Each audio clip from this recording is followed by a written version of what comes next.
Assalamualaikum class, I hope you all are good. Today we are going to start our unit number 8 और ये हमारी poem है Stopping by Woods on a Snowy Evening written by Robert Frost और इनके year लिखा हुआ है birth का और डेथ का। 1874 में इनकी बर्थ हुई थी और डेथ 1963 में हुई थी। ये जो पोइम इन्होंने लिखी है stopping by woods on a snowy evening, ये लिखी थी 1922 में और ये फिर पब्लिश हुई है 1923 में।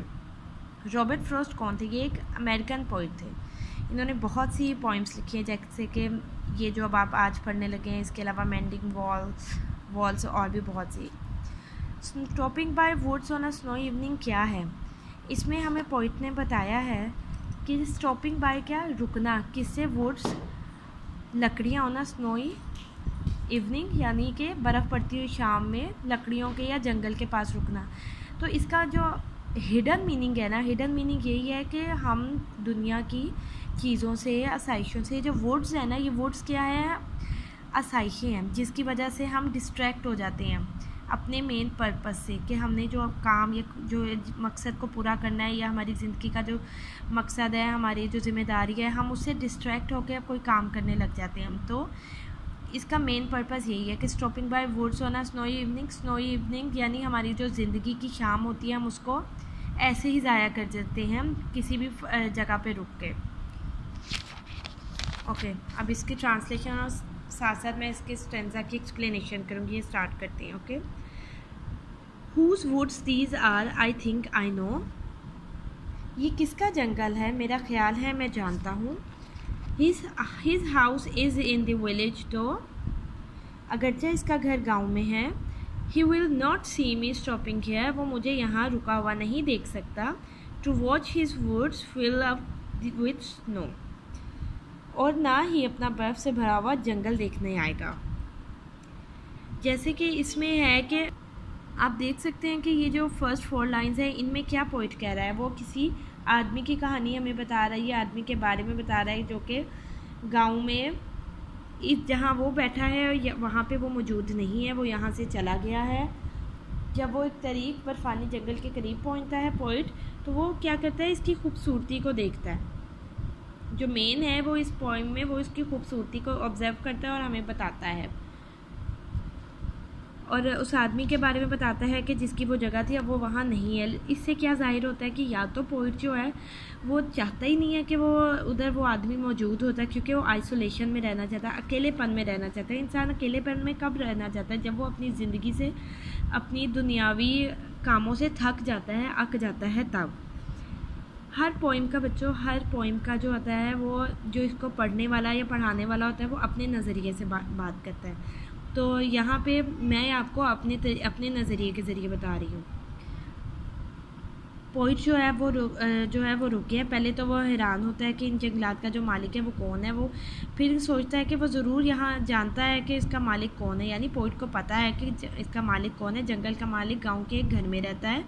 वो अपने जंगल को देखने के लिए नहीं आएगा, इसलिए वो इसकी ज़मीन पर बिला इजाज़त दाखिल होने पर मुसीबत में नहीं पड़ेगा, तो उसको इससे कोई फ़र्क नहीं पड़ता है। नेक्स्ट क्या है? My little horse must think it queer to stop without a farmhouse near between the woods and frozen lake the darkest evening of the year.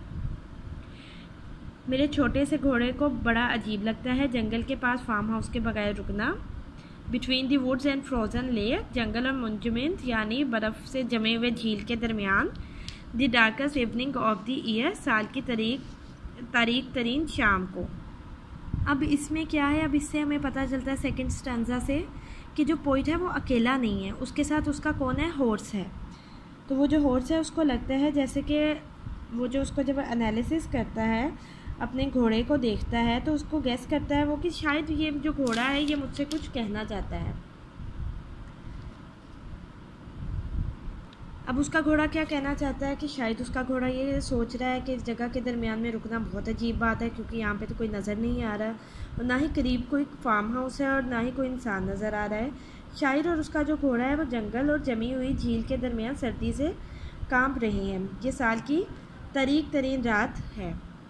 Next है, he gives his harness bells a shake, वो अपने साज की घंटियों को ज़ोर से हिलाता है। कौन? घोड़ा। To ask if there is some mistake, ये पूछने के लिए कि आया यहाँ रुकना हमारी कोई गलती तो नहीं। The only other sounds the sweep, और आने वाली मज़ीद आवाज़ें तो बस, of easy wind and downy flake, हल्की हवा के चलने और बर्फ़ के नरम गालों के गिरने की हैं। ये वाले इससे क्या है कि घोड़े के जहन को वो पढ़ रहा है कौन, पोइट। वो कहता है कि घोड़ा उसको कोई बात या जवाब तो नहीं दे सकता, लेकिन अपने मालिक की तवज्जो हासिल कर सकता है। तो उसके लिए क्या करता है, वो घंटियों को झटका देता है जिससे वो हिलती हैं। तो ठीक हो गया। नेक्स्ट क्या है, the woods are lovely dark and deep, जंगल दिलकश तरीक और वसी है। But I have promises to keep, लेकिन मुझे तो वादों को निभाना है। And miles to go before I sleep, और मुझे मीलों तक दूर जाना है सोने से पहले। And miles to go before I sleep, और मुझे सोने से पहले मीलों दूर जाना है। ये जो लाइन्स है ये क्या आपको बताती है कि छोटे घोड़े के ज़हन को जो शायर है सिर्फ वही पढ़ सकता है, लेकिन घोड़ा कोई भी बात नहीं कर सकता। और वो जो शायर है वो अपने आप से ही अब कह रहा है कि मैं इधर रुक तो गया हूँ, उसको ये जंगल पसंद भी बहुत आया, लेकिन वो हमें बताता है कि उसे आराम करने से पहले बहुत से अभी काम करनी है, बहुत से लोगों को मिलना है, कई जगहों पे जाना है, और सोने से पहले बहुत से मील का फासला तय करना है। यानी कि हम इस दुनिया में आए हैं, अल्लाह ताला ने हमें इस दुनिया में अगर भेजा है तो हमारी ज़िंदगी का कोई मकसद है, हम बिला वजह नहीं है। अगर हम फ़जूल में अपना वक्त ज़ाया करेंगे कहीं रुक के या कुछ फ़जूल की हरकतें करके, काम करके, तो हमारा ज़िंदगी का कोई मकसद नहीं रहेगा। तो इसलिए अपनी ज़िंदगी को ख़त्म होने से पहले हमें अपने मकासद को पूरा कर लेना चाहिए, हमारे लिए जो ज़िम्मेदारियाँ हैं उन्हें पूरा करना चाहिए। ठीक है, ये हमारी हो गई ये मैंने आपको एज अ समरी और स्टैंजास के साथ बता दिया है, और नेक्स्ट इसका जो है वो इंशाल्लाह हम कल करेंगे। ये थीम इसका नीचे दिया गया है बच्चों। इसका थीम बहुत सा थीम्स निकल सकते हैं, आइसोलेशन भी निकल सकता है, ड्यूटी भी निकल सकती है जो हमें पूरी करनी चाहिए, डिस्ट्रैक्शन भी निकल सकता है इसका एक थीम कि हम जैसे डिस्ट्रैक्ट हो जाते हैं वर्ल्ड की फैंटेसी को देखकर, ये बहुत कुछ निकल सकता है। ठीक है, ये हम जो नेक्स्ट है वो हम कल इंशाल्लाह करेंगे नेक्स्ट टाइम। अल्लाह हाफिज़।